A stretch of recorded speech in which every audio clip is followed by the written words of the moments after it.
All right. Hello, everybody, and welcome to my Advanced Electromagnetism FDTD Finite Difference Time Domain video. So, prior to introducing the FDTD and electromagnetism, like integration, I want to quickly sum up what the finite difference actually is. So, a finite difference is a mathematical expression of the form some function at a point B minus some function at a point A. And if we take any finite difference and divide it by the space between those 2 points, B minus A, we get the difference quotient, which is done by Sir Newton quite a long time ago. We're all familiar with it. So, and you also actually might recognize it. It comes into play with the fundamental theorem of calculus that we studied in, I think, Calc 2 or 3 it was. So, now we would like to move into kind of an introduction into FDTD method that will help us solve Maxwell's equation in a time domain using the finite difference method. So FDTD is a super flexible. It's great for solving all sorts of problems, although the term like finite, this really means that you need like a lot of computational like computer space in order to do these calculations. So research in the past 10 years have kind of been on how to decrease this computational time for the calculations. And generally these methods are to do with problems that are integrated in having wavelengths, right? So there are 3 types of FDTD. And the first one, I would like to quickly go through them, is the forward difference method. So the forward difference method is a linear interpolation between the current data and the future data. So as you can see here on this graph I drew, the forward difference is equal to some point in the future minus some current point. So if we were to draw an interpolation between the two, slope of the secant here, and the slope of this secant line is actually equal to the forward difference. And now if we look at the backwards difference, which is the second method of the finite difference, and we take a linear interpolation between a previous data point and the current point, and we take the slope of that as well, that is the backwards difference. So as you can see, like I drew the slope here, the slope of the secant line between these 2 points, this approximates the derivative through the backwards difference method, right? And thus for the forward difference method. So now I would like to talk about the third method that is called the central difference method. So the central difference method is what FDTD is based on. So if you were to take what we just drew here and instead of taking a full time step forward and backwards, right, you actually take a half time step forward and a half time step backwards, and you take that time step in the future and subtract that time step in the past, and it will give you the most accurate result of what you need at the current point, right? So now that you kind of have a generalized idea of the 3 different types of kind of FDTD methods, I want to move on to the grit of what FDTD is. So FDTD is today's most popular method for solving electromagnetism problems, and any kind of problems use FDTD for like scattering from like off metal objects, right? Like if you want to simulate some sort of like wave coming in and like scattering around it and bouncing off, right? Oh, sorry, and bouncing off. Like this is what FDT is really used for simulations, and when we have dielectrics or even like antenna propagation, right? FDTD is really good to simulate like hitting houses and going around like buildings and stuff. So this all begins with Maxwell's equations, right? And we will focus mainly on Maxwell's 2 equations. So first off, Maxwell's 2 equations on the curl. So this first equation here, I would like to show you that we can say that a negative time harmonic magnetic flux density will produce a positive curling electric field. Otherwise, I guess you can say that with a time-changing magnetic flux, we will get a circulating electric field, right? So I guess in like a little more like visual aspect, we can also say it the other way. So if we have like a curling electric field, right? That curling electric field will produce a magnetic flux density right at the center. And that will be negative, proportional. So now if we look at, you can just disregard this for a second. I'm trying to save time in my video. If you look at Maxwell's second equation, here you can see that the curling magnetic field will induce a time-changing electric field density right here. So once we have these two Maxwell equations, we can work on the approximate these equations with the finite difference, right? So if you take equation 1 here and you solve for the magnetic flux and you turn it into the magnetic field, we'll add our dielectric constants, and then we can take this into we can bring this equation and kind of massage it into a relationship between the position changing magnetic field and the negative changing electric field in the x direction. So this is done by first going through the magnetic field as seen.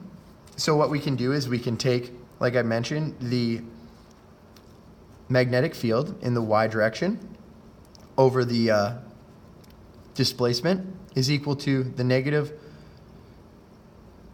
dielectric constant in free space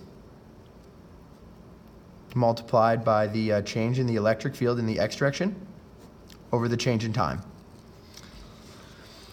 And so as you can see, this is the change in the magnetic field over the respect to the change in space is equal to the negative permittivity multiplied by the time respect of the electric field in the x direction. And then we can do the same for Maxwell's second equation with the curl. And this second equation can also be worked into the negative time changing magnetic field here. H, Y is equal to the time changing, or the spatial changing electric field. So these are going to be kind of our main equations. I'll call this equation 3 and this equation 4. So if you don't notice that, like these two new equations both have permittivity and permeability. And with FDTD, you can solve pretty well anything as long as you have permittivity and permeability and conductivity, right? So now that we have our Maxwell's equation in a form that we can work into our FDTD, we now have to move forward in discretizing these equations into a more formal step form. So in order to do the discretized equations, we can work off equation 3 right now. So what we can say is we can discard this derivative and make it into a time step. So we have h, y, n plus 1 on the k plus 1/2 plane minus h, y, n, k plus 1/2 all over t, the change in time, is equal to negative 1 over mu naught is the electric field in the x direction, n plus 1/2 k plus 1 plane minus the electric field in the x direction, n plus 1/2 in the k plane, all over, this time, the change in z. So bringing in the Yee grid here, which I actually didn't mention before, but in order to really demonstrate these equations, we're going to be using a grid pattern called the Yee grid. And the Yee grid consists of the electric field in the x direction and the magnetic field in the y direction shifted in space by a half cell and in time by a half step. So this is done when we're considering the finite difference method. So as you can see from this first discretized equation, we have the magnetic field at n plus 1 and at k plus 1/2 right here, subtracting the magnetic field at n and k plus 1/2 here, right? And we have it equal to the electric field at n plus 1/2 and k plus 1 here, minus the electric field at n plus 1/2 and on the spatial plane of k. So if we look here, we kind of have a diamond shape, which is our finite difference calculation. So how it works is, in order to calculate the magnetic field, you need to first calculate the electric field, and then the magnetic field, and then the electric field, and the magnetic field, and it kind of like calculates these in respect to each other. So now I want to discretize Maxwell's second equation, and you can see here, I will write it down briefly, n plus 1/2. So that, once again, this is the discretized Maxwell's second Maxwell's equation, n plus 1/2 k over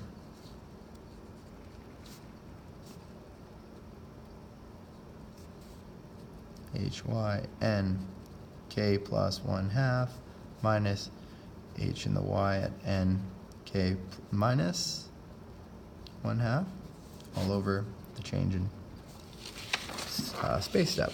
Okay, so, and then once again, if we look at this equation and compare it to the Yee grid, we can see that the electric field at some n plus 1/2 and the k plane, subtracting the electric field at n minus 1/2 and the k plane, is equal to 1 over the epsilon naught of the magnetic field on the n plane plus 1/2 and minus the magnetic field on the y in the y direction on the n plane and on the k minus 1/2 plane. So here again we can draw a triangle, and you can see how like this is almost like an interlocked grid pattern, that these are like building off each other.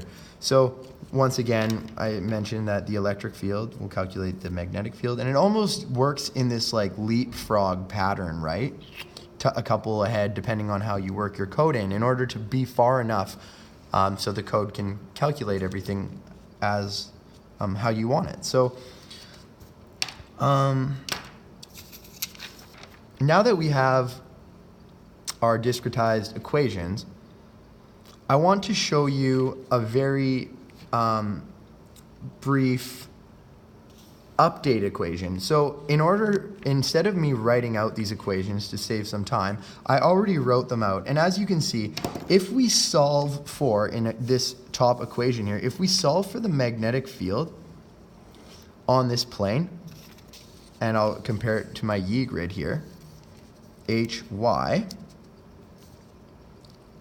So if we want to solve for this future value of the magnetic field, you have to solve for this equation, as I've done right here. So this is the current updated equation of this magnetic field at this point on our Yee grid. And then you can also do the same for the electric field here, which will be our electric field at n plus 1/2 and k, right here. So it would probably be best to solve for this equation first and put it in your and make sure you have it in your code first in order to calculate the proper magnetic field. And now that we have our our very, very recent updated equations on paper, we are missing a couple components in these updated equations. So what are those kind of missing components? So as you can see, we don't have our change in t which is the spatial difference between, like for example, our electric fields here and our magnetic fields here. And we also don't have the change along our z-axis between these components. So kind of by the central, you can kind of see that the central limit or the central difference method kind of comes into play with this E-grid. So what we need is we need to solve for these two constants here. And moving forward on that, I'll get rid of this piece of paper here.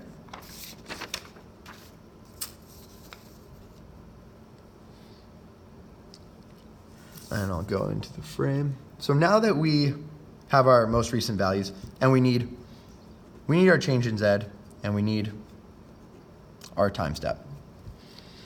And what the change in space and change in time is these together are actually the resolution of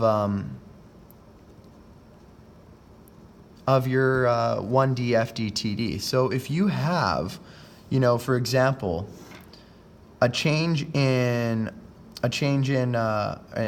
Z that is very, very big, our picture is going to kind of be like, a 1970s TV show or something, where our video game where all of our resolutions are going to be really, really poor, right? But if we have very small time step, our resolution is going to be much cleaner and a lot more crisp. So kind of one of the constraints we need is we need at least 10 cells per wavelength, and in order to have like this quality simulation resolution. And how we get the wavelength is the wavelength is equal to C over the frequency, right? But I want to note that if you're ever doing your simulation in a dielectric, which a lot of FDTDs and like we studied in class were used, the wavelength through a dielectric is much smaller. So in order to calculate this wavelength, we actually have another parameter underneath here, and this is the square root of epsilon. So you have to definitely remember this term when we're dealing in dielectrics. And in order to then first find your space step, like I mentioned, you need 10 times this wavelength for a quality resolution. And once we have this space step, this cell step, we now can select our time step according to the stability of what we have. So what this means is any field component, like you guys can see this, any field component cannot propagate more than one cell size. So we can't go and propagate more than one cell, as you can see. So this is our limiting factor. So how we can denote that in our equation here is that our time step, change in t, has to be less than the change in this z value over how fast this wavelength is traveling c. So this is, in a dielectric, 10 times the wavelength, right? And this is just our speed of light, 2.99 times 10 to the 8 meters per second. So now that we have all of our tools to formulate our FDTD in a computer, we can go ahead and do that in a 1D code. So just a quick little recap on FDTD. So the method that we use in FDT is the central difference method, where we take, instead of a full step in the future and in the past, we use half time steps. And with Maxwell's equations, we can discretize them, and then we can solve for our most recent updated magnetic field and electric field here. And once we have those current values, we can program them into like a changing constant in our code. We have to then solve for whatever our wavelength is, so we can find our parameters for our change in z, and then we can solve for our change in t and implement those as constants in our code as well. So thank you all very much for listening to my video, and I hope you enjoyed it.